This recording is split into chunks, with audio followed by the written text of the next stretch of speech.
Assalamu alaykum wa rahmatullah. Ton cœur s'accélère, tes mains deviennent froides, et cette pensée te hante. Et si demain tout s'effondre? Tu n'es pas seul. Des millions ressentent cette peur de l'avenir. Mais si je te disais que cette peur peut se transformer en force, que le secret pour la surmonter se trouve dans une vérité que tu ignores peut-être encore? 1. Reconnaître la peur sans s'y perdre. Tu sens ce poids dans ta poitrine dès que tu penses des potoments à demain. Cette angoisse silencieuse qui te traverse comme une vague, ce souffle court qui te fait douter de tes choix, de tes capacités, de ton avenir. Tu n'es pas faible, non, loin de là. Ce que tu ressens est un signe que ton cœur est vivant, qu'il s'inquiète, qu'il veut être entendu. La peur n'est pas un péché. Elle est un signal, un murmure intérieur qui te dit « Fais attention à toi, prends conscience, rapproche-toi de ce qui compte vraiment ». Dans l'islam, la peur et l'inquiétude ne sont pas des ennemis. Le prophète nous enseigne « Aucun croyant ne tombe dans le malheur sans que cela ne soit un moyen d'expiation pour ses péchés ». Muslim. Cela signifie que chaque difficulté, chaque frayeur que tu ressens, chaque nuit où tu te tournes et te retournes dans ton lit à cause de l'angoisse, peut devenir une opportunité pour purifier ton cœur, pour expier ce qui te retient de la paix intérieure. Ta peur est un pont, pas un fossé. Imagine un instant, au lieu de fuir ce que tu redoutes, tu décides de t'y asseoir. Pas physiquement, mais mentalement. Tu fermes les yeux et tu laisses ton anxiété s'exprimer. Tu observes ce qui te fait peur. Tu écoutes les pensées qui te traversent. Et si je n'y arrive pas? Et si ma vie échoue? Ces questions, aussi paralysantes soient-elles, sont un appel à la vigilance spirituelle. C'est le moment où ton cœur peut se tourner vers Allah avec sincérité. Demande-lui, avec humilité et conviction, « Ô Allah, éloigne de moi ce qui me fait peur et guide-moi vers ce qui est bon. » Ces mots ne sont pas juste des phrases prononcées par habitude. Ce sont des ponts vers une sérénité qui grandit progressivement, un dialogue intime entre toi et ton Créateur. Quand tu formules ce dua, tu reconnais que tu n'es pas seul dans tes luttes. Tu reconnais que ton avenir est entre ses mains et que même dans le chaos, il est le meilleur des protecteurs. Observez la peur sans jugement. Elle est comme un nuage dans le ciel, parfois sombre, parfois dense, mais elle ne reste jamais éternellement. En la regardant sans la repousser, tu découvres une autre dimension de toi-même, un courage silencieux, une résilience que tu ne soupçonnais pas. Ce courage n'est pas l'absence de peur, mais la capacité de se tenir debout malgré elle. Dans la vie quotidienne, cela peut se traduire par de petits gestes concrets. Prends un moment chaque matin pour reconnaître une peur spécifique et écris-la. Mettre un mot sur ce que tu ressens, c'est déjà lui donner une forme que ton esprit peut gérer. Ensuite, adresse un dua précis à Allah, même mentalement, en lui confiant cette peur. Demande la protection, la guidance et la lumière sur le chemin que tu dois suivre. Enfin, prends une action tangible qui n'ignore pas la peur, mais qui lui fait face. Préparer ton avenir pas à pas. Planifier avec sérénité, accomplir les obligations quotidiennes avec concentration et foi. Chaque peur que tu reconnais devient ainsi un point de départ pour te rapprocher d'Allah. Ton cœur s'entraîne à se tourner vers lui, à lui remettre les inquiétudes qui te paralysent et à trouver dans ce processus une paix que le monde ne peut donner. Peu à peu, tu réalises que la peur n'est pas un mur qui t'arrête, mais une porte vers une foi plus forte, plus vivante. Ce que tu ressens n'est pas une faiblesse, mais une occasion de transformation spirituelle. La peur, lorsqu'elle est accueillie et comprise, devient un guide vers la confiance et la reliance à Allah. Elle te rappelle que ton chemin n'est pas de tout contrôler, mais de marcher avec foi, en sachant que le Créateur veille sur chaque battement de ton cœur et sur chaque pas de ton avenir. 2. Se détacher du contrôle humain. Tu as passé des nuits à te torturer, à te demander « Et si je rate tout? Et si mon futur s'effondre ?» Tu as planifié, calculé, anticiper chaque détail. Et pourtant, il reste toujours ce poids, cette inquiétude qui te serre la poitrine. C'est normal. L'avenir n'est jamais entièrement entre tes mains. Et tu sais quoi?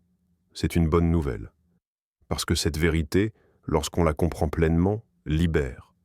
Libère de l'angoisse, de la pression, de cette illusion que tu dois tout contrôler pour être en sécurité. Allah nous rappelle dans le Coran, « Et n'espérez pas ce que vous ne pouvez atteindre sans la permission d'Allah. » 18h23 à 24. Pense à cela un instant. Tout ce que tu planifies, chaque rêve, chaque objectif, chaque projet, dépend finalement de sa permission. Si tu comprends cela, tu réalises que l'anxiété que tu ressens en essayant de tout contrôler est inutile. Tu as fait ta part, mais le reste appartient à Allah. Et c'est un soulagement immense, presque indescriptible. Mais attention, ce n'est pas une invitation à l'inaction, loin de là. La foi n'est pas passive. Tu planifies, tu travailles, tu te lèves chaque matin avec détermination, mais tu remets le résultat à Allah. C'est ce que l'islam appelle tawakkul, cette reliance complète à Allah après avoir fait ce qui est en ton pouvoir. C'est le secret de la tranquillité du cœur. Imagine un étudiant qui prépare un examen important. Il révise avec sérieux, fait des fiches, répète ses cours encore et encore, mais il ressent toujours un doute, une peur de l'échec. La clé est ici. Après avoir donné le maximum, il fait son dua, demandant à Allah de lui accorder le succès et d'éloigner l'échec s'il ne lui est pas bénéfique. Le résultat final n'est plus une source de peur, mais une question de confiance. Il sait qu'il a fait ce qui était possible et que le reste dépend de son Créateur. Cette approche peut s'appliquer à toutes les sphères de ta vie, ton travail, ton mariage, tes projets personnels, ton apprentissage. Planifie et travaille dur, mais ne laisse jamais ton cœur se briser sous le poids de ce qui est hors de ton contrôle. Le véritable pouvoir n'est pas de tout contrôler, mais de se détacher de ce qui ne t'appartient pas. Cela transforme ton énergie. Au lieu de tourner en rond dans l'angoisse, tu investis chaque instant dans l'action concrète et productive. Il y a quelque chose de profondément motivant dans cette idée. Savoir que tu n'as pas à porter seul le fardeau de l'avenir. Ton rôle est de semer les graines, de nourrir ton effort, de mettre ton intention pure dans ce que tu fais, et Allah fera croître le reste. Cette vision transforme ton rapport à la vie. Chaque jour devient une opportunité de travailler avec discipline, mais avec légèreté et confiance. Pense à un artisan qui construit un mur. Il mesure, ajuste, pose chaque brique avec soin. Mais il sait que les éléments extérieurs, le vent ou la pluie, ne dépendent pas de lui. Pourtant, il continue son travail avec dévouement, car il comprend sa part de responsabilité. De la même manière, toi aussi, tu accomplis ce qui dépend de toi, mais tu acceptes ce qui dépasse ton contrôle. Cela t'apporte une sérénité que l'anxiété ne peut jamais donner. Se détacher du contrôle humain, c'est aussi comprendre que chaque résultat, qu'il soit ce que tu souhaitais ou non, est pour ton bien ultime. Ce que tu perçois comme un échec peut être un tremplin que tu ne voyais pas, une protection contre un mal plus grand ou une opportunité de croissance spirituelle. Et tout cela, Allah le connaît mieux que toi. Ainsi, la prochaine fois que l'angoisse de l'avenir te saisit, rappelle-toi, tu as fait ce que tu pouvais. Le reste appartient à Allah. Respire profondément. Laisse ton cœur se détendre. Tu es libre.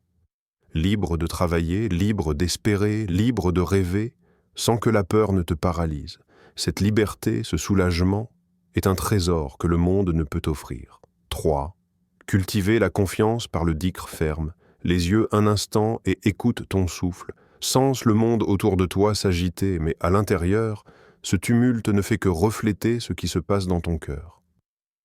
La peur de l'avenir, cette angoisse sourde qui te serre la poitrine, semble parfois invincible.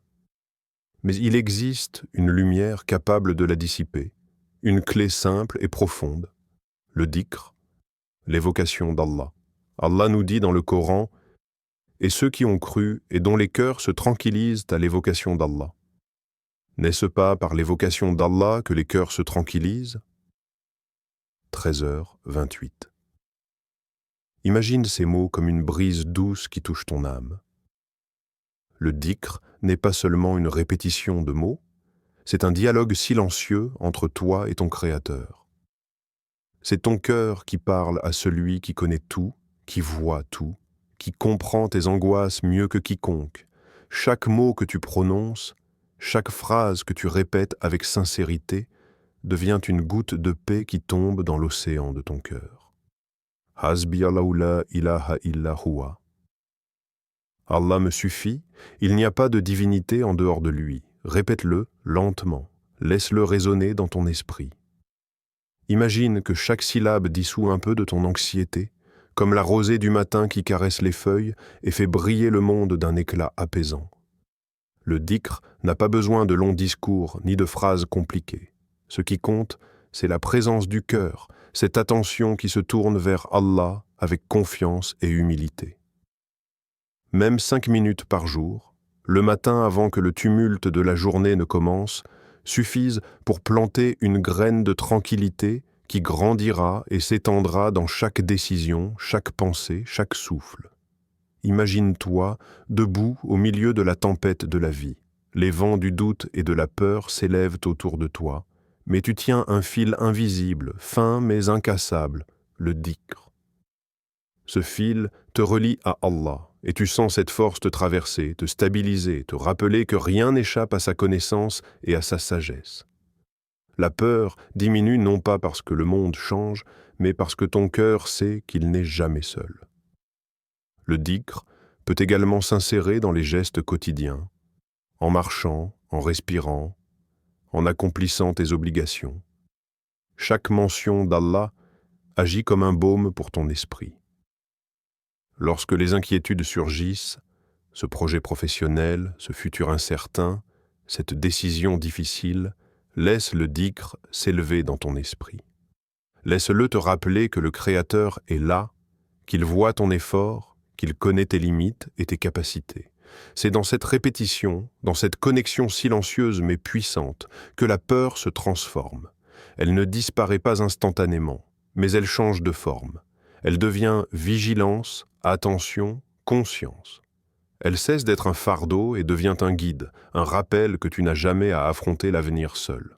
Répéter « Hasbi Allahu la ilaha illa huwa » quotidiennement devient un rituel de résilience. Chaque matin, quelques minutes suffisent pour que ton cœur s'apaise, que tes pensées se recentrent, que tes mains et ton esprit cessent de trembler face à l'inconnu. Le dhikr agit comme un phare dans la nuit, une lumière constante qui te montre le chemin de la confiance et de la sérénité. Et peu à peu, tu réalises, la peur n'est plus ton ennemi. Elle devient un rappel, doux mais puissant, que tu dois te tourner vers Allah, que la vraie sécurité ne se trouve pas dans le contrôle, mais dans la reliance. À chaque mot prononcé, chaque souffle empli de son nom, ton cœur se renforce, ton esprit s'allège. Et tu découvres que la paix est toujours à portée de main, à portée de cœur, dès que tu choisis de te tourner vers lui. 4. Transformer la peur en action. La peur de l'avenir ne disparaît pas simplement parce que tu la reconnais ou que tu récites des paroles apaisantes. Elle ne s'efface pas par la seule méditation ou la seule prière silencieuse. Non. La peur devient réellement puissante lorsqu'elle est canalisée dans l'action. Elle devient un moteur, un signal que ton esprit et ton cœur utilisent pour progresser. La peur est comme un avertissement lumineux sur ton tableau de bord. Elle te dit qu'il est temps de réagir, de te préparer, de prendre des mesures concrètes. Le prophète nous enseigne. Celui qui se lève pour chercher sa subsistance avec honnêteté, Allah lui facilitera sa vie. Muslim. Ce hadith est un guide clair. La peur n'est pas destinée à te paralyser, mais à te pousser à agir avec sagesse et honnêteté. Lorsque tu te lèves chaque matin et que tu agis malgré l'inquiétude, tu transformes cette émotion en énergie productive. Chaque petit pas devient une victoire sur l'angoisse, un acte de foi et un moyen de construire ton futur avec conscience et discipline. Imagine que tu dois préparer un examen important ou lancer un projet professionnel dont tu rêves depuis longtemps. La peur peut te faire douter de toi, te faire remettre à plus tard, te faire t'accrocher à l'idée que tout pourrait échouer. Mais au lieu de rester figé, tu transformes cette peur en plan d'action.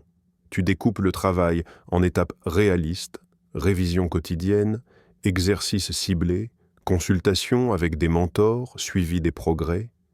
Tu combines ces actions concrètes avec le dhikr et le doua, en remettant le résultat final entre les mains d'Allah. La peur cesse alors d'être un poids et devient un guide, une boussole vers ce que tu peux accomplir. Chaque petite victoire que tu remportes face à l'incertitude renforce ta confiance. Même les erreurs deviennent des leçons précieuses. La peur, lorsqu'elle est gérée ainsi, cesse d'être un ennemi et devient un professeur exigeant mais juste.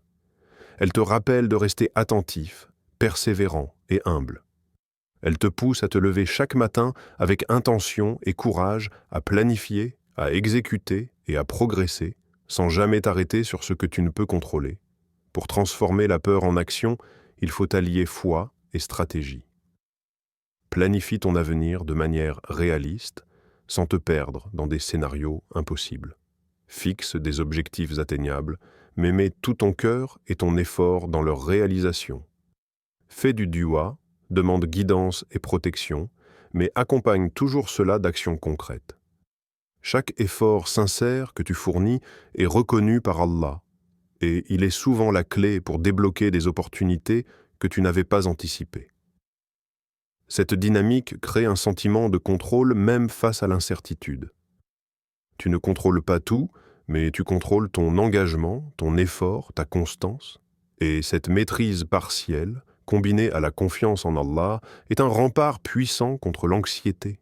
Tu réalises que l'avenir n'est pas quelque chose à craindre, mais un terrain à explorer, avec prudence et foi.